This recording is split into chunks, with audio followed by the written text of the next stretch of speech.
दूसरों के लिए जीना सीखो कहानी। एक बार बुद्ध किसी गांव में प्रवचन दे रहे थे। काफी दूर से लोग उनके प्रवचन सुनने को आए थे। उनके प्रवचन से लोगों को अपनी व्यक्तिगत व पारिवारिक समस्याओं का समाधान मिल रहा था।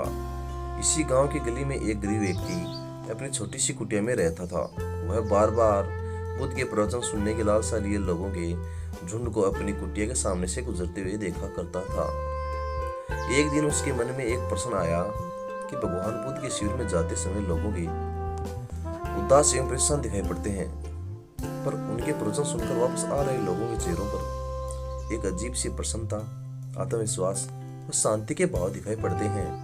आखिर क्यों? आखिर वह भी लोगों के साथ शिविर में गया जहां प्रवचन चल रहा था।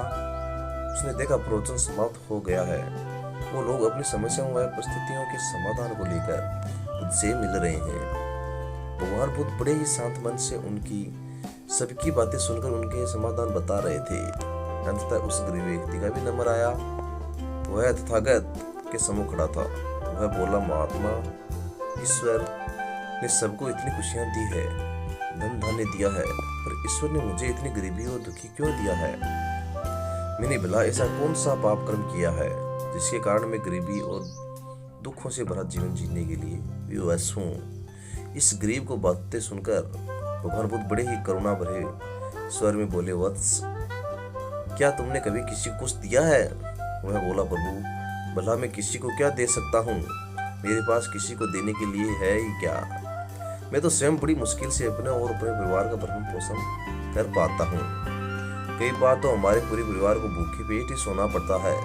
यह सुनकर तथागत बोले, भगवान ने तुम्हें सुंदर चेहरा दिया है जिससे तुम लोगों को मुस्कुराहट दे सकते हो।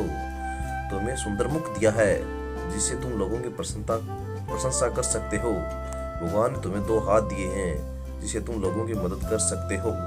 जिसके पास ये 3 चीजें हैं वह भला गरीब कैसे हो सकता है? तुम लोगों का देना सीख लो, उनकी मदद करना शुरू कर दो, अपनी मुस्कुराहट और प्रसन्नता के शब्द लोगों में बांटना शुरू कर दो। अपने दोनों हाथों से लोगों की जितनी मदद कर सकते हो करना शुरू कर दो। फिर तुम कभी गरीब नहीं रहोगे। उस व्यक्ति को अब अपनी समस्या का समाधान मिल चुका था। उसने अपनी गरीबी और दुख के कारणों का पता चल चुका था। वह भी एक नए आत्मविश्वास व चेहरे पर एक अप्रतिम मुस्कुराहट व शांति के लिए वहां से चल पड़ा। उसी दिन से उसके जीवन की दिशा बदल गई।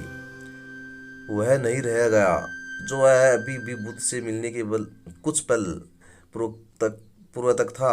उसके जीवन दृष्टि बदल चुकी थी और जीवन की दिशा भी अब लोगों की सेवा में सहायता में निरतय रहने लगा। लोगों को खुशी देखकर वह भी प्रसन्न रहने लगा। कड़ी मेहनत व पुरुषार्थ के बल पर वह भी औरों की तरह समर्थ व सुखी हो गया। निश्चित ही हमें में से हर कोई इससे अपने जीवन में अपनाकर अंत तक गुनी खुशियां पा सकता है। स्वयं के लिए पशु पक्षी व अन्य प्राणी भी जी लेते हैं, पर मनुष्य विधाता की सर्वोत्कृष्ट करती है और हमें इस जगत में रहते हुए अपनी सर्वोत्कृष्टता का परिचय अपने आचरण से देना ही चाहिए।